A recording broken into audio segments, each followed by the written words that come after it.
What happened at 9/11 is we didn't have a strategy, we didn't have bipartisan agreement, we didn't have American understanding of it, and we had instead a policy coup in this country. A coup. A policy coup.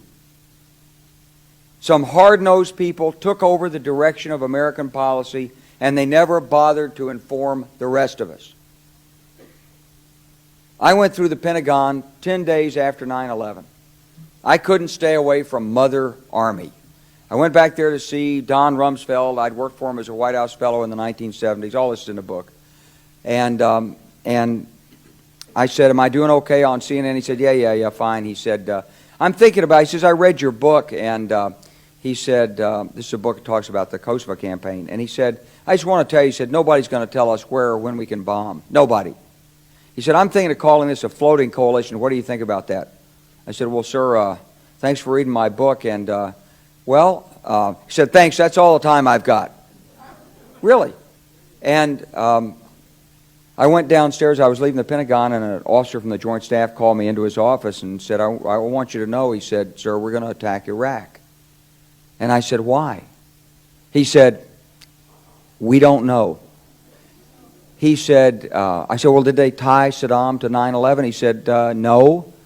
He said, but I guess they don't know what to do about terrorism, and so they think, but they can attack states, and they want to look strong, and so I guess they think if they take down a state, it will intimidate the terrorists. And you know, it's like that old saying, he said, if the only tool you have is a hammer, then every problem has to be a nail.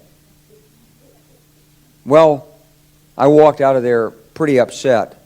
And then we attacked Afghanistan. I was pretty happy about that. We should have. And then I came back to the Pentagon about 6 weeks later. I saw the same officer. I said, why haven't we attacked Iraq? We still going to attack Iraq? He said, oh, sir. He says, it's worse than that. He said, he pulled up a piece of paper off his desk. He said, I just got this memo from the Secretary of Defense's office. It says we're going to attack and destroy the governments in 7 countries in 5 years. We're going to start with Iraq, and then we're going to move to Syria, Lebanon, Libya, Somalia, Sudan, and Iran. I said, 7 countries in 5 years. I said, is that a classified memo? He said, yes, sir. I said, well, don't show it to me. He was about to show it to me. He said, because I want to talk about it. And I sat on this information for a long time, for about 6 or 8 months. I was so stunned by this, I couldn't begin to talk about it.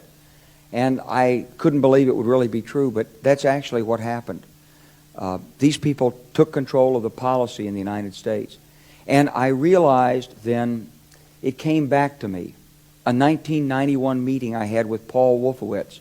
You know, in 2001 he was Deputy Secretary of Defense, but in 1991 he was the Undersecretary of Defense for Policy. It's the number 3 position in the Pentagon.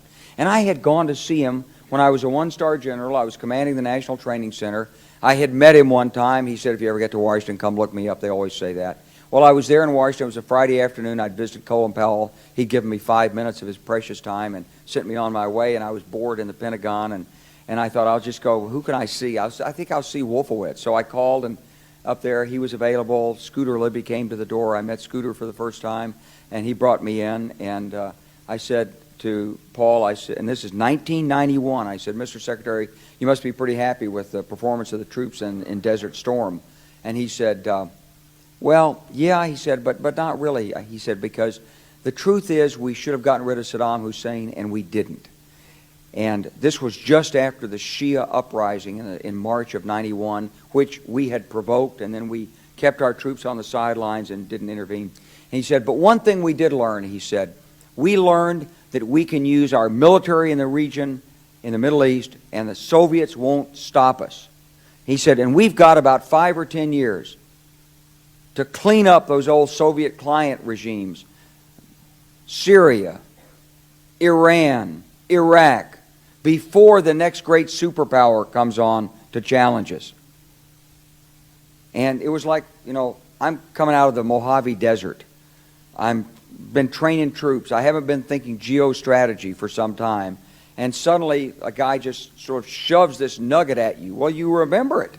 It was a pretty stunning thing. You mean the purpose of the military is to start wars and change governments? It's not to sort of deter conflict? We're going to invade countries, and you know, my mind was spinning. And I put that aside. It was like a nugget that you hold on to. This country was taken over by a group of people with a policy coup.